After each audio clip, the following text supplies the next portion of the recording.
mean, Clippers, Sixers, I might be at that game tonight. Clippers going for their 8th straight win, playing lights out despite Kawhi sidelined for part of that stretch. Meanwhile, Philly coming off that big win over Brooklyn on Wednesday. They get Joel Embiid back, and we get Antoine Walker back. Twan, who's a bigger threat to win the title heading into tonight's matchup, Clippers or the 76ers? It's got to be the Clippers. When you look at what they've done over the last 10 games, they're 8-2. The offensive efficiency in which they're playing at, they're averaging close to 120 points a game. The defense has picked up to another level, which we thought they would be a great defensive team when you think about these two-way wings they got, and obviously Patrick Beverly and Serge Ibaka. So we thought they could be really good defensively. And everything is now starting to come together. Marcus Morris Sr. is starting to play great offensively. Paul George and obviously Kawhi have been great all season long. Even Kawhi's been in MVP talks early in the season. So those guys have came back with the right mentality. Nick is going to love this, but I believe the addition of Rajon Rondo is huge. You may not see that right now. You may not see that right now. Love it. They want to come play. Yeah, come playoff time, you will see that will make a big difference. I like the pickups that they've made. With Cousins as a bag-up big that you may need down the line.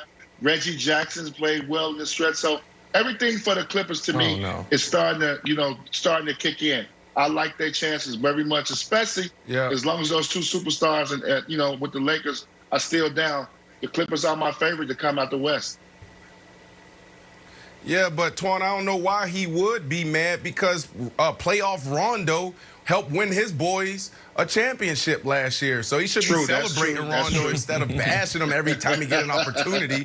But look, you're right. I agree with you. The Clippers is the answer. I mean, you can just turn on the film, watch the game from a couple nights ago, the Nets taking on the Sixers. I mean, that was our JV team. Those Brooklyn bad boys should be more confident than ever after almost escaping with a win against Embiid and Simmons. And now you look at the Clippers. I mean, the Suns scared me out west. I mean, you got Paul George. I mean, not Paul George, excuse me. Chris Paul playing phenomenal. And I mean, what he's done with that team and that organization in this short amount of time is nothing short of phenomenal. But man, these guys here, Kawhi Leonard, and then Paul George with the new mindset. Like, that's what we've been waiting on, is Paul George. Those two together with playoff Rondo, tremendous coaching and leadership now. I just don't see the Utah Jazz or the Phoenix Suns beating them boys out west. And the Lakers is up for discussion. I mean, those guys got to get healthy. Okay, so I think Brandon and Antoine but I think I might be able to potentially change both their minds. But first, about tonight's game, just quickly, Jenna said she might be there. I will be there, and I'm going to be looking very closely after the game to see if Clippers and Sixers players, I know there's, social distancing rules, but if they congregate and they share some phone numbers, because both of these teams' seasons ultimately are going to be ended by the Lakers, the Clippers in the conference finals, and the Sixers in the NBA finals. And while if history tells us anything, LeBron knocks you out of the playoffs, you then commiserate with someone else he knocked out of the playoffs. You maybe talk about joining forces, like Harden. He knocks him out last year. He's like, I can't win here. Let me go join with KD, who he'd beat in the playoffs for. So I just hope they get contact info, the text message, IG handles, all that stuff. But both Antoine and Brandon are answering it to me as of, well, the Clippers are more likely to make the finals, so therefore they're the right answer. But I think both Antoine and Brandon think the Nets are right now the favorites. So I looked at it as, because to win the title, the Sixers are going to have to go through the Nets, and the Clippers, if they were to get to the finals, ostensibly, they'd have to go through the Nets. So I looked at it as, which of these teams is best built to beat the Nets, which is everyone's championship favorite but me, because I still believe in the underdog Lakers. And that's clearly the Sixers, because the Clippers can't take advantage of the one thing the Nets don't have, which is size. The Sixers can, and some would argue, in a series, the Sixers are going to have the most important thing to have in an NBA series, the best player on the court. Now, I'm not one to go as far as say Joel Embiid is the baddest man alive, but my dear friend Brandon Marshall is. And if you have the baddest man alive, you're supposed to win your playoff series typically.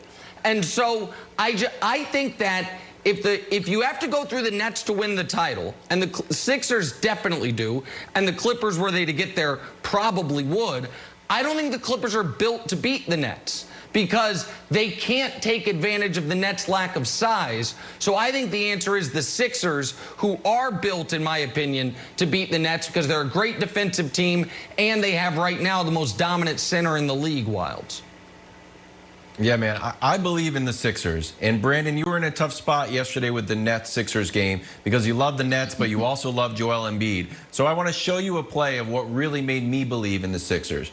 It was when Embiid was being guarded by DeAndre Jordan. Not bad, gets double teamed. Watch DeAndre's reaction here. He's like, there's nothing I can do. Watch this reaction. Oh, you got to be kidding me. What's going on? So I think that Embiid is such a dominant force right now in this MVP season, if he played enough games, that I think he is going to be a monster and too tough to stop.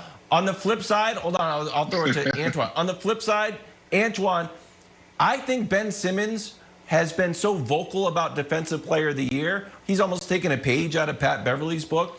I want to see him shut down Paul George tonight. Because I think while Embiid is unstoppable, I think Paul George is very stoppable. And I know we give him credit for this new mindset, which is actually about playing through, his hurt toe. I think that Ben Simmons is going to give him a ton of problems tonight. Embiid's going to have a good game, and Ben Simmons is going to shut Paul George down. Well, it seems like you guys like Philly. But the reason why I didn't pick Philly and don't believe that they can beat the Nets is because of Ben Simmons, the guy you just talked about. His inability on the offensive end to score the basketball is going to hurt them come playoff time. I watched the game the other night. They sag off him. They give him tons of room. When you get in the playoffs, they're going to sit in Embiid's lap. Teams are not going to allow Embiid to just work and get to the free throw line and do what he want to do. Ben Simmons has yet to make the adjustment to be aggressive offensively, to attempt to shoot a three-point shot, attempt to shoot a jump shot. That's the problem with them. And he's going to be the guy that's a big playmaker for them. He handles the ball a lot. He's great on defense. All of a sudden, he's became this world beater on defense. Maybe I've been missing it, but I don't see that. He is a very good defender. I would like to see him sit down and try to lock down some of these top wings. Well, but listen, if he I'm just telling you with Philly, don't put all your hopes in Philly because Ben Simmons is still the X factor for the Philadelphia 76ers. What can he do offensively? To beat the Nets, you got to get to 115 points, Nick. You got to get to 115, 120. The Clippers right now are getting to 115 right now of the last 10. They're one of the few teams that can do it. Yeah, let's start with Ben Simmons averaging 15 points a game, please. That ain't enough. And then you talk about defense. If Kyrie would have finished the game, Kyrie would have dropped 35 on him. He talking about he the defensive player of the year, please. And then when you talk about this team and how, they match up well against the Nets and they're going to beat the Nets, how? Because this is exactly what Antoine just talked about, Nick. What they're going to do is say, all right, well, whoever's guarding Ben Simmons, we want you to go double team Embiid. And that's what they show. They may have showed their card a little too fast and a little too soon in the last game. And that's what the game plan was. Like, we're not worrying about Ben on offense. Let's go take Embiid out. Okay. So that's what's going to happen, Nick. And that's how the Nets going to win. Well, I don't think Ben's going to guard Kyrie in a series. I think Ben's going to guard Harden and a little on KD in a series. And if you want to watch Ben shut down a perimeter player, watch him play against Luka. No one has guarded Luka in Luka's entire career better than Ben, and I say that as Luka's father. It hurts my heart, but it's accurate. Now, I just think I view basketball differently than a lot of my colleagues. Because Ben Simmons and Kyrie Irving, I think most people in the basketball world, certainly on this panel, say Kyrie's a better player. I think they're flatly wrong.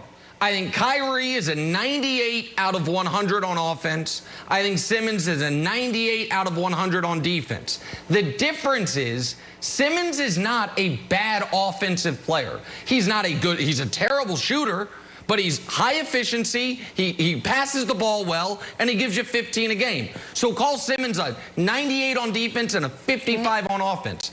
Kyrie's a 98 on offense and a 12 on defense. So I would rather have Ben Simmons than Kyrie Irving.